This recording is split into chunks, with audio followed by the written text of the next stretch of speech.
Fernando, boa noite. Boa noite. O começo foi bem, teve intensidade, depois o Flamengo ganhou terreno. Qual que foi sua análise em relação a essa questão? E uma outra coisa para te perguntar, emendando, a substituição e a mudança do Matheus Pereira também no contexto do jogo, que inclusive a torcida não gostou. Boa noite. Boa noite. O começo foi muito bom mesmo, a gente estava fazendo as coisas que a gente tinha treinado, de pressionar alto, e para fazer uma pressão num time que tem qualidade como o Flamengo e sabe sair jogando, tem que todo mundo participar de uma maneira muito ativa. E a gente foi perdendo a marcação, que é o plano principal nosso, era de fato manter a pressão lá, que estava dando certo, e a gente treinou bastante esse tipo de questão na semana. E aí a gente foi perdendo pressão, e às vezes é um jogador que deixa de fazer a pressão, escapa, e tem que andar para trás. Foi quando o Flamengo melhorou no jogo e a gente teve que se defender num bloco mais baixo. E em relação ao Matheus Pereira, a questão principal foi porque eu achei que uma das coisas é que não estava conseguindo fazer pressão, a gente estava tendo que o time andar para trás. Em todos os jogos desde que eu estou aqui, ele conseguiu cumprir bem essa função.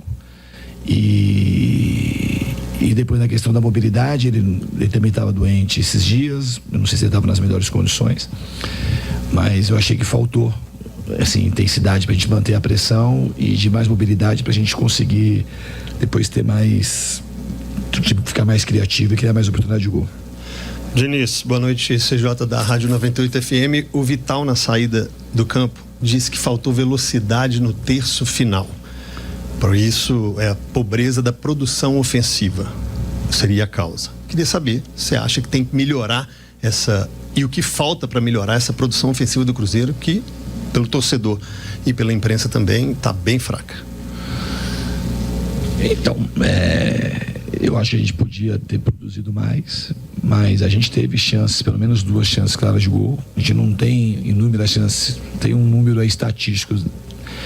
Na minha chegada para cá, de chances criadas, o time tem criado chances de gol em praticamente todas as partidas para fazer gols. E a gente não está conseguindo concluir. Hoje, quando a gente empurrava o Flamengo para trás, eles souberam se defender bem, e a gente ia ter as nossas chances para fazer o gol. A gente não ia ter, até pelo menos abrir o placar. Se a gente conseguisse abrir o placar, a gente não ia ter 8, 9 oportunidades. A gente tinha 2, 3 oportunidades, que foi que a gente teve. A gente tinha que saber aproveitar melhor para poder conseguir marcar o gol. Boa noite, Diniz. Vitória Leite da ESPN. Vou pedir licença para te perguntar sobre um momento que a gente que estava ali de cima da tribuna, a gente conseguiu ver que estava de trás de você, que um torcedor acabou atirando um copo em você, né? Não sei se você estava muito concentrado na hora, não sei se conseguiu perceber o que aconteceu. Sei que pressão é normal, a sua posição, mas especialmente nesse momento, prestes a chegar já numa final, né? Como é que foi ali naquele momento? Não sei qual o tamanho disso pra você na hora do jogo, enfim. Então, pra mim não tem tamanho nenhum. Isso é um problema de quem atirou o copo no campo. A torcida vaiar e xingar, tá sempre no dia todo preparado. Eu tô aqui pra isso mesmo. Pra quando o time, a torcida estiver insatisfeita, ela cobrar e xingar. Não deve jogar nada no campo, porque o time pode ser punido por conta disso, vai acabar prejudicando o Cruzeiro, né? Só isso. Ô Diniz, Rafa Nobre, do Jornal Tempo, FM O Tempo.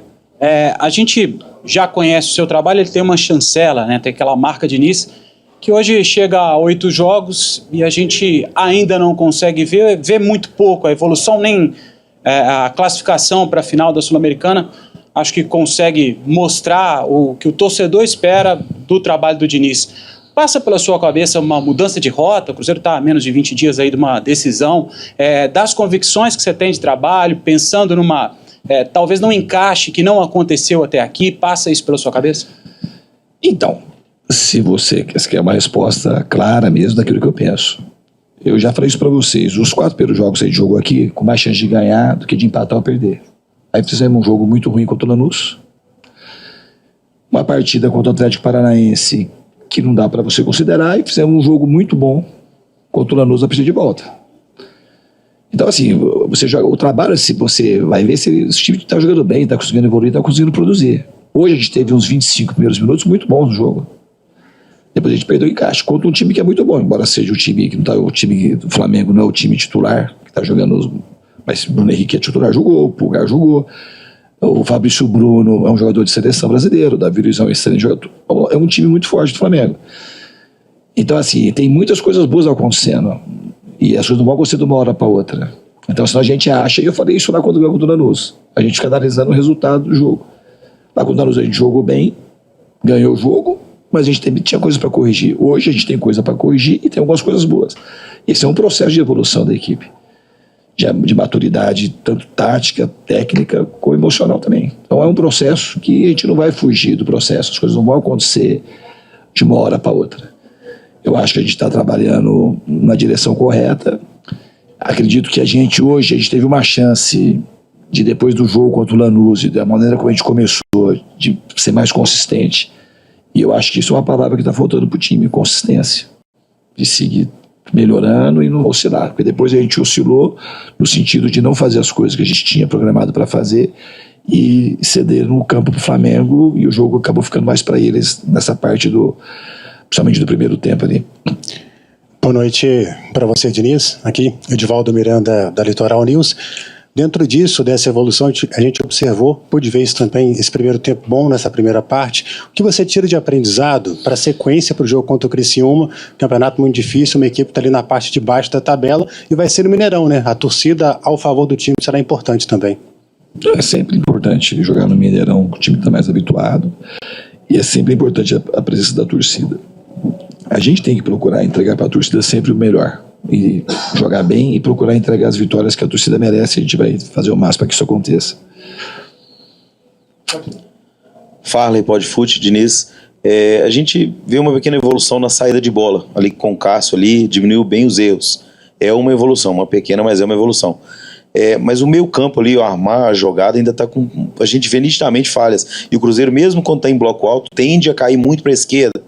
Isso não é benéfico para o William, que era um dos jogadores que mais atingia o último terço, criando muita oportunidade para o Cruzeiro. É um pedido seu, esse bloco alto, sempre para a esquerda ali, o Cruzeiro acaba embolando o Matheus Pereira nitidamente só na linha da esquerda, parece que não é a melhor versão dele. É um pedido seu, esse bloco alto sempre para a esquerda? Eu não tenho a leitura que você teve de maneira nenhuma. No jogo de hoje, em alguns momentos, o time jogou mais para a esquerda, mas teve outros jogos que o time jogou muito mais pela direita que pela esquerda. Quanto o Lanús de variar um lado e outro, eu não concordo com a tua avaliação de que o time ficou só do lado esquerdo. Oi?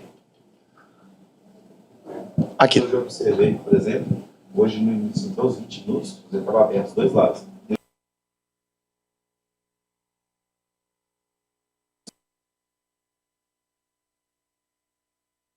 Daqui a pouco, a gente retomando lá do Independência, a continuidade da entrevista coletiva. Depende muito da circunstância do jogo, de onde a gente vai conseguir criar.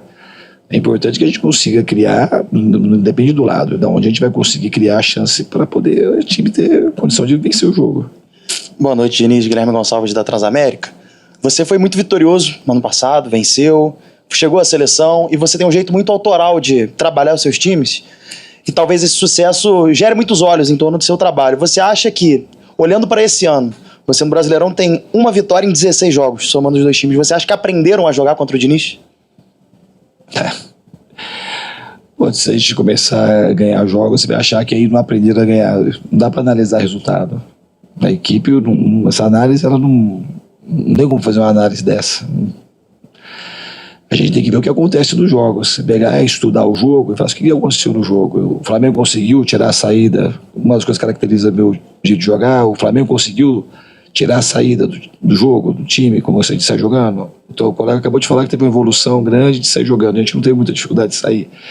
A equipe evoluiu na questão de marcar mais alto. Eu estou aqui há um mês e pouco. Quando a gente falar do para trás, são equipes totalmente diferentes, momentos totalmente diferentes.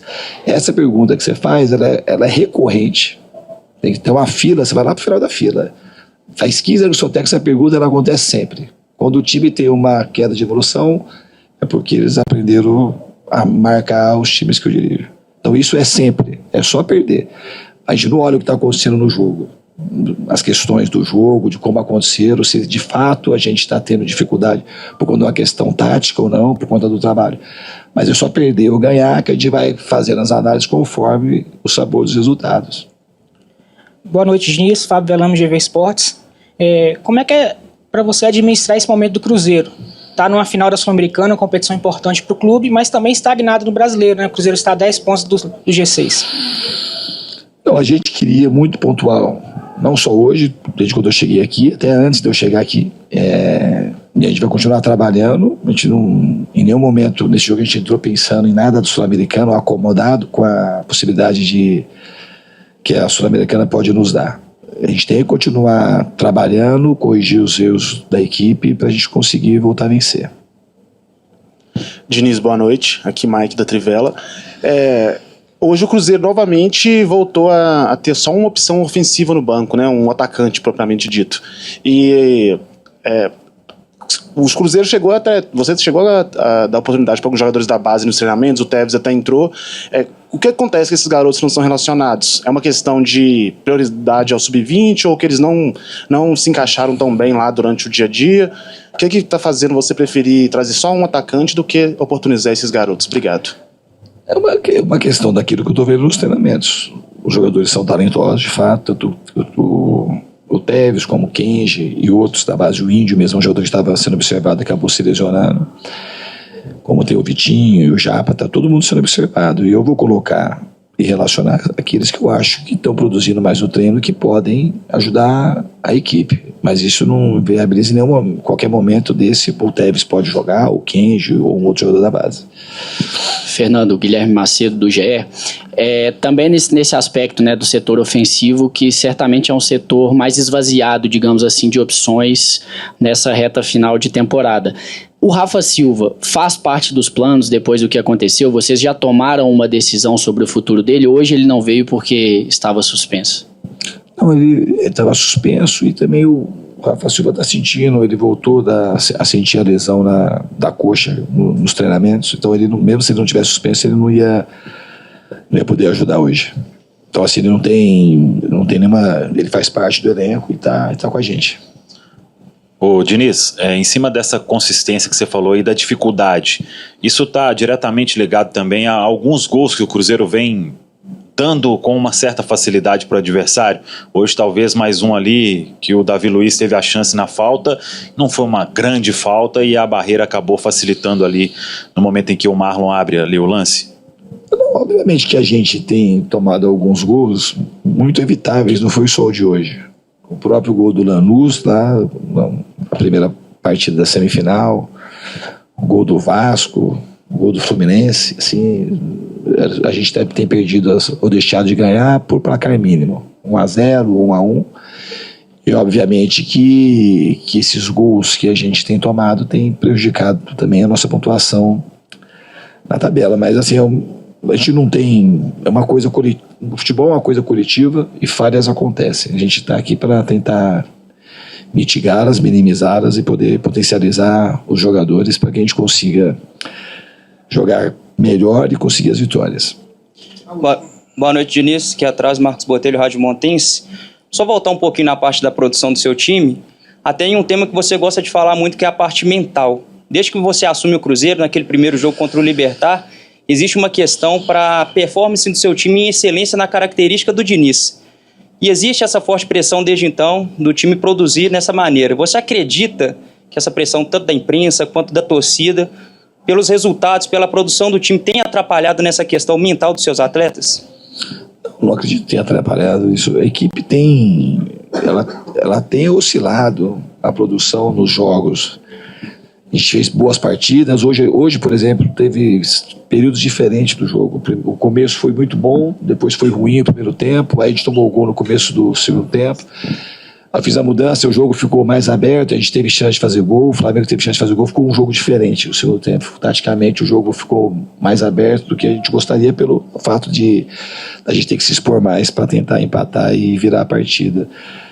Mas eu acho que mentalmente a gente está aprendendo também a ficar cada vez mais sólido, cada vez mais forte. Eu acho que se a equipe tivesse um problema dessa natureza, a gente teria jogado mal na Argentina e não teria conseguido a vaga. Eu acho que uma das coisas que eu já falei, eu repito, a gente precisa ser mais consistente, tanto na produção quanto nos resultados.